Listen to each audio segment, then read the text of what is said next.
'cause I just need a helping hand. It's gonna help me stand. It's gonna help me stand.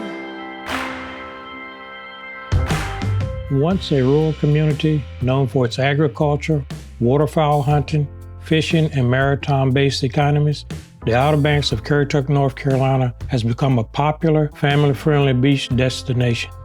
But when visitors stay here, they start to notice that Currituck has prided itself on documenting and preserving the history of its past. From the historic Currituck Beach Lighthouse overlooking the Atlantic Ocean and the Currituck Sound to the iconic Whalehead Mansion. While driving through Currituck mainland, the northern gateway to the Outer Banks, you start to see that this region's agriculture economy is still thriving today. From fruit and produce stands to fields and tractors, you get the sense that this ocean retreat was once and still is a rural agriculture mecca. But what may get lost are the stories of those families that work these fields and farms and how they came to learn and live in the county. The history of these families is what a group of local citizens, volunteers, and Currituck County officials have worked to preserve. An example of this preservation is one building that was falling apart, the Jarvisburg Colored School. This old school, now known as the historic Jarvisburg Colored School Museum, was placed on the National Register of Historic Places in 2009. HJCS is one of the oldest standing colored schools in North Carolina. In this museum, you can find displays that share the stories of the students who attended historic Jarvisburg Colored School. It's important to share these stories and preserve the school so that we can share the history of African Americans from as long ago as the 1800s. At that time, it wasn't popular to educate African Americans, and it's important to me, as well as the board members, to be able to show that in Currituck County, African Americans could receive an education.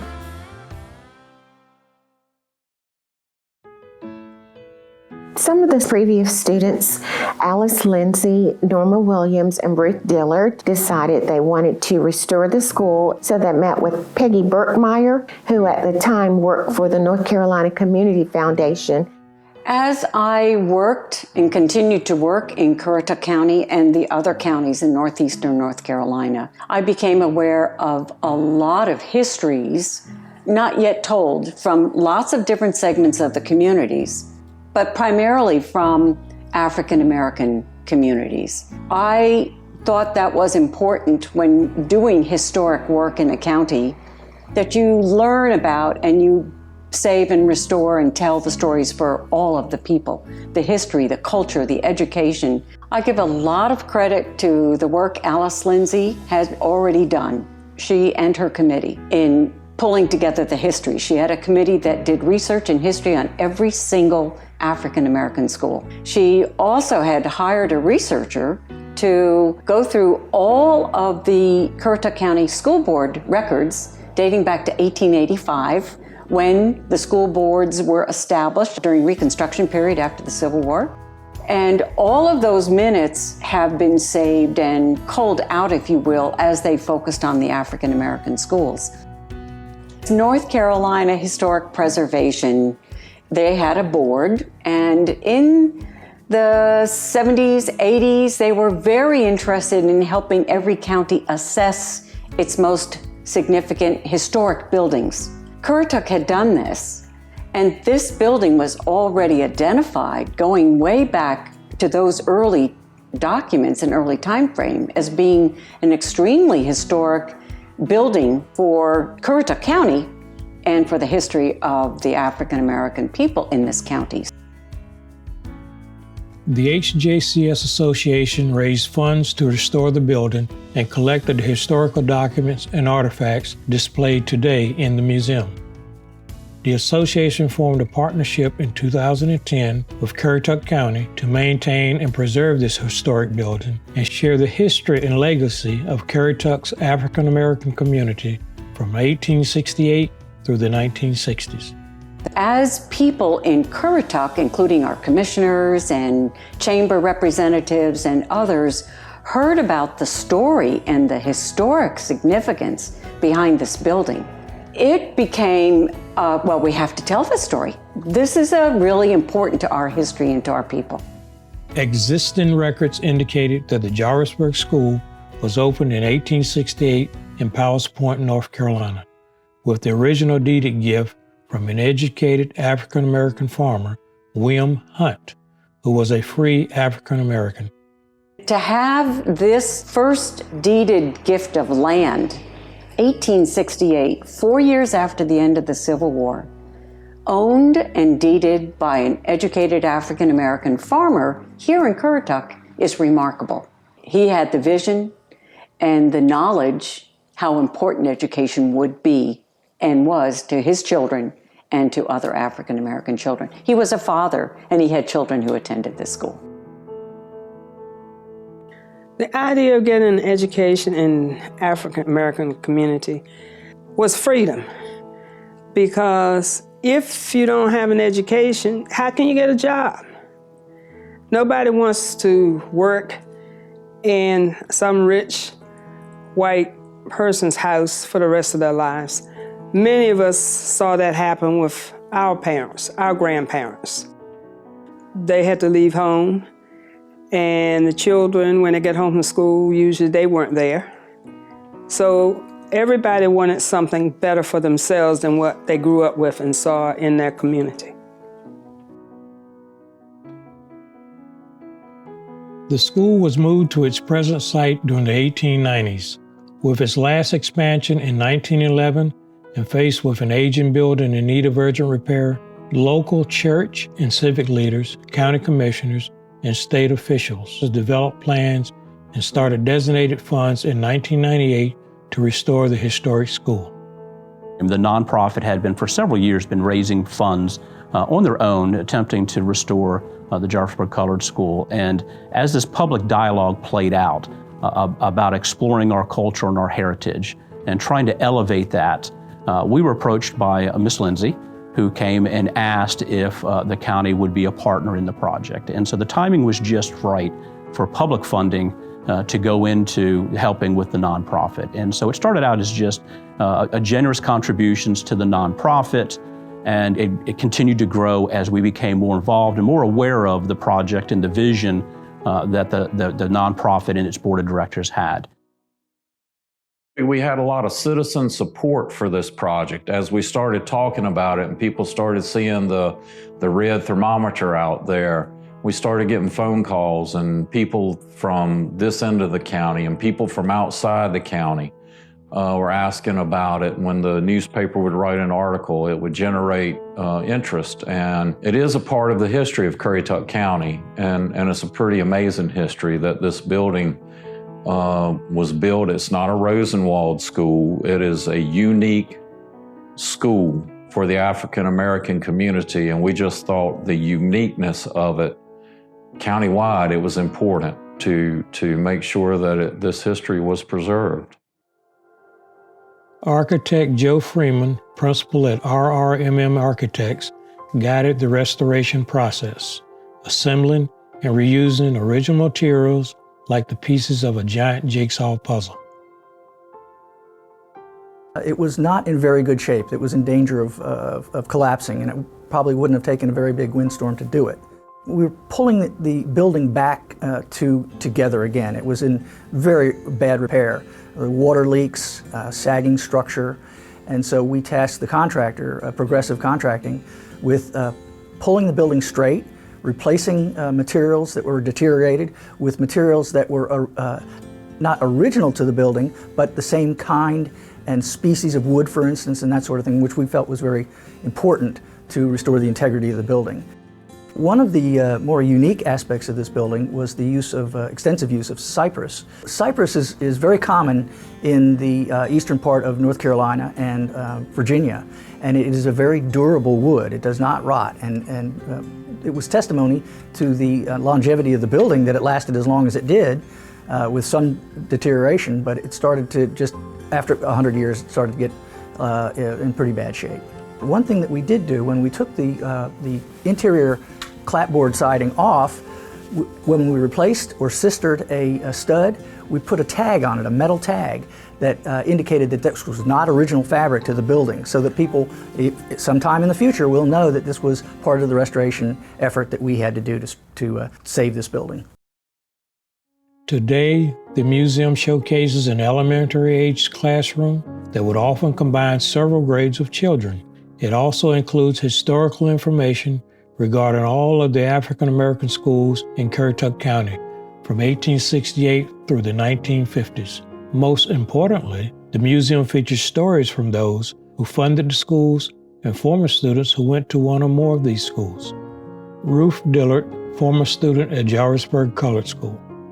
I went to school here, and so did my sisters and my brothers. I came here to school in 1936 in the first grade.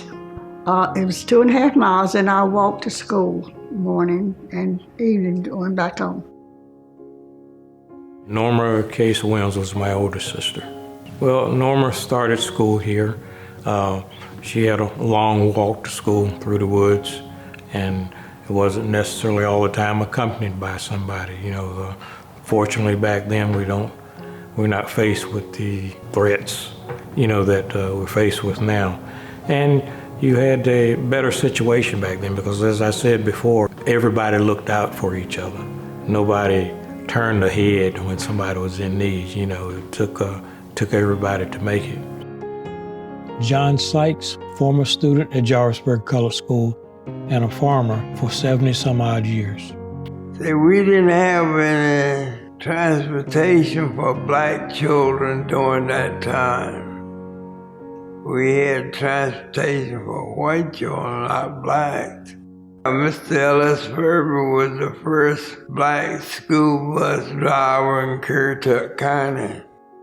Well, when we first got to school in the mornings, we had a pot-belly stove. We had to make a fire, and naturally it was cold. We was around the stove trying to get warm. We would say, "I pledge allegiance to the flag." We would sing, we would have prayer, and then go into classes. Alice Lindsay, former student at Jarvisburg Colored School and granddaughter of William Hunt. I had a lot of good teachers. I think I was blessed that I had good teachers, and they knew how to keep me busy. On the first floor, there was first grade, second grade, third grade. And then fourth, fifth, and sixth grade upstairs. One teacher. To this day, I did not understand how they could do it, but they did it. Claudette Holmes, former student at Jarvisburg Colored School and graduate of Currituck Union School. I don't remember, now maybe I did, but I don't remember having 3 or 4 books, like a math book, a English book, and all that. There was one single book I remember that we had. The classic books, C. Jane Run, and even in my early teenage days, we still laughed about that. Teachers from Jarvisburg, I remember Miss Forfeit. I think most of us remembered her more than anyone else.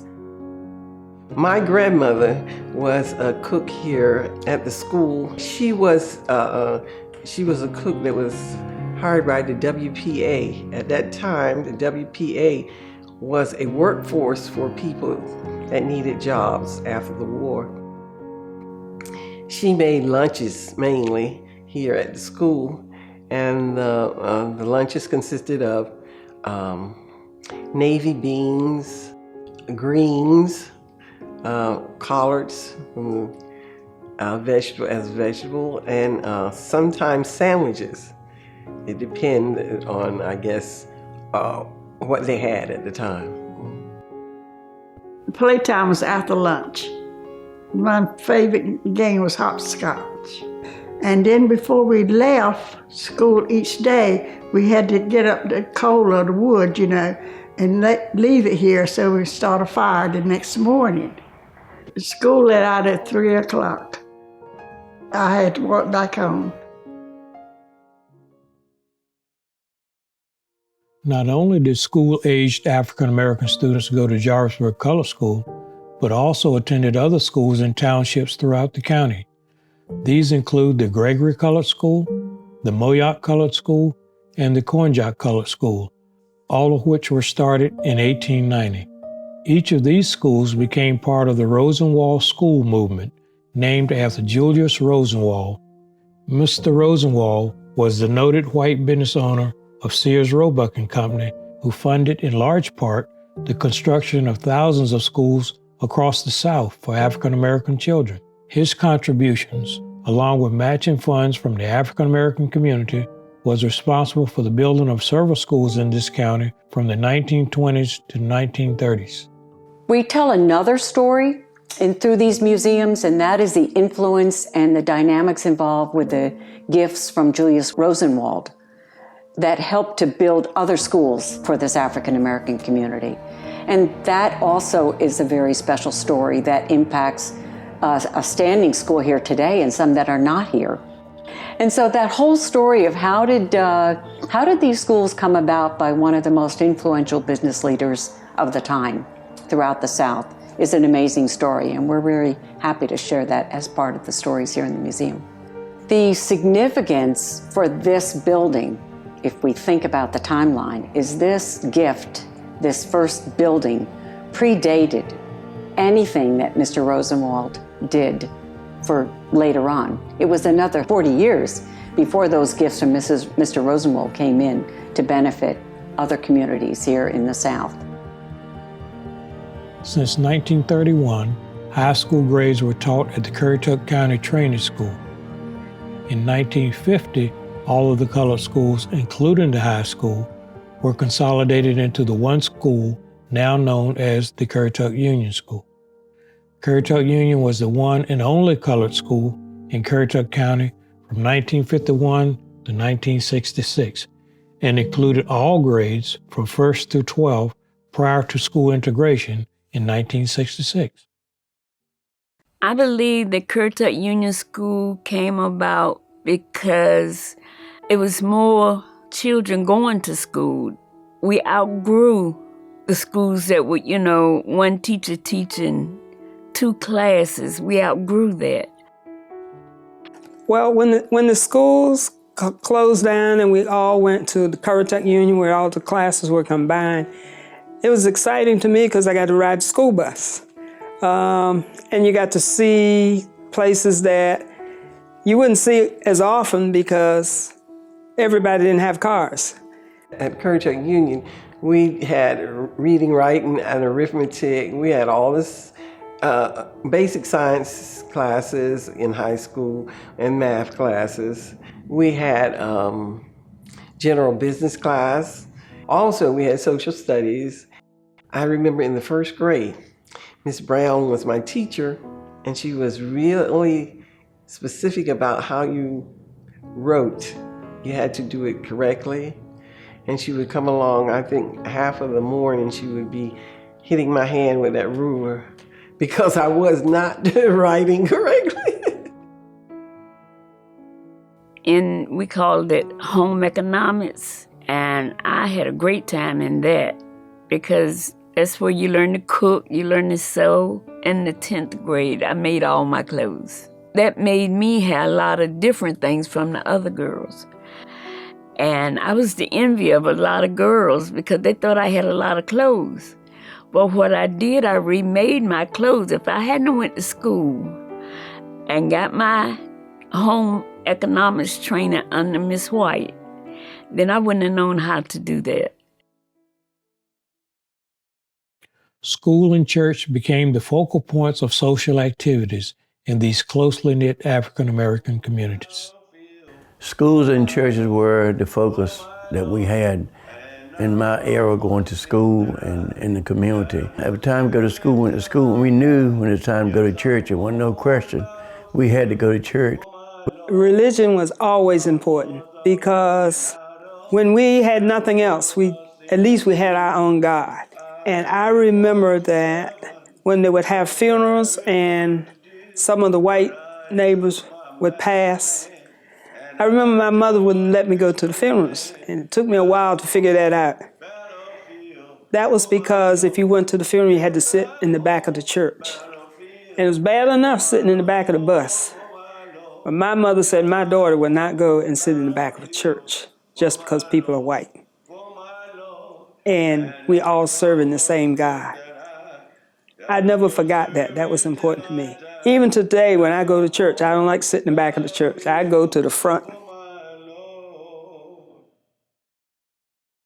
While segregation prevented the intermingling of African American and white students, the African American students did start to realize that their educational experience was different and not equal with that of the white students. We had to walk 2 miles to school, and the white was on these brand new buses. Passed right by, and we stopped in the snow or rain, and they on the bus throwing spitballs and paper at us when they could get the window down. That's a hard thing to think about. Color schools closed 2 weeks to pick cotton. But the other days, picking beans and cutting kale and cutting white potatoes, well, we had to do that. Miss days out of school to do that. We had to do that in order to live. We did. But the white kids, now they didn't have to take 2 weeks out for school, pick cotton like we did. They kept on going. And that made our Christmas 1 week instead of 2 weeks. They had to make up the days. We found out through the years we would get books with other people's names in them. And some of the students knew the other people. So a lot of our books came from the white school. They passed them down to us. Some of them was ragged. And some of them was kind of frayed a little bit, but that didn't stop the learning. Segregation affected the everyday lives of all African American families living in Currituck County. You learn early in life, either through conversations, that you were treated different. And that was because when you were in a setting where other people were, you realized that there were places you couldn't sit. You realized there were bathrooms you couldn't go in, water fountains you couldn't drink at. We was allowed to ride the passenger bus, but you had to ride it, go to the back of the bus. And then if the bus was full and some white person got on it, then you had to get up and give them your seat. And if you go to the restaurant, you could not go in the front door. You had to go in the back door and be served from that way. They had two sides. They had a side for the blacks, they had a side for the whites. You did not go on the white side because they would not serve you on there. They only serve you on the black side. And when they integrated, they just closed up because they did not want to serve everybody together. And if you go shopping, you had to buy what you, or go look at, or pick out to buy. You could not try it on or anything. I remember as a child wanting to eat hot dogs or hamburgers like everybody else. And many times we had to stand outside. They were served through a window to us. We weren't allowed to go inside to sit and eat like hamburgers and hot dogs, especially in the summertime. That was very humiliating because you knew there were seats inside, and yet you weren't allowed to go inside. And you didn't want to talk about it too much with your parents because you knew if you were humiliated, imagine how they must have felt trying to explain all this to their children, and they didn't have a better situation for us. We have a tendency in life to kind of accept things that we know we can't have any control over making change. But every so often, there's that moment when it really sinks in. You know, I'm not treated the same way everybody else is. Over the time frame that I had the opportunity to work with so many board members who were former students in these schools, you learn from them the hardships that many of them experienced with the secondhand textbooks that they were given, or with teachers were paid less if they taught at these schools, or the children walked more to these schools than for the neighboring white children who went to nearby schools. There were lots of things that were unspoken and not talked about as children. And as they grew up, everybody learns that there were mistakes made, there were errors, there were things that everybody could do better. And I think it's exciting for them to be able to share their stories and in a positive way, because they were successful in their lives, even with what they experienced as children in a segregated school. And I think there's hope and there's resilience that all of that speaks to going forward, and the importance of education in all of that.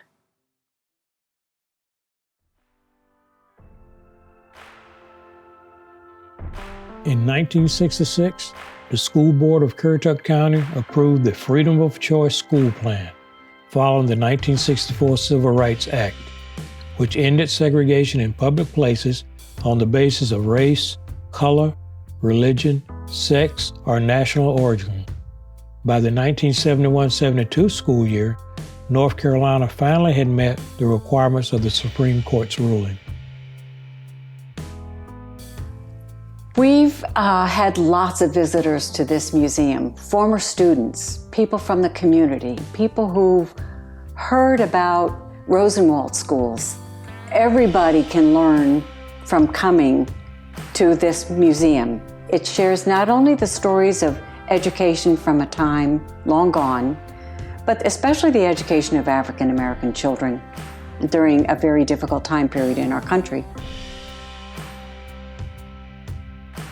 The historic Jarvisburg Colored School Museum is not only a piece of the African American history of Currituck County and the state of North Carolina, but is a great example of how communities can come together, recognize the past, and move forward with equality for all. The historic Jarvisburg Colored School Museum is free and open to the public from 10 a.m. to 3 p.m. Wednesdays, Thursdays, and Saturdays from February through November, with limited hours in December. School groups and larger tours can be scheduled at any time throughout the year by calling HJCS at 252-491-2409. So we are asking that anyone who wants to share their story get involved. Contact us or just come out and see the museum for yourself. For more information about the museum, go to hjcschool.org.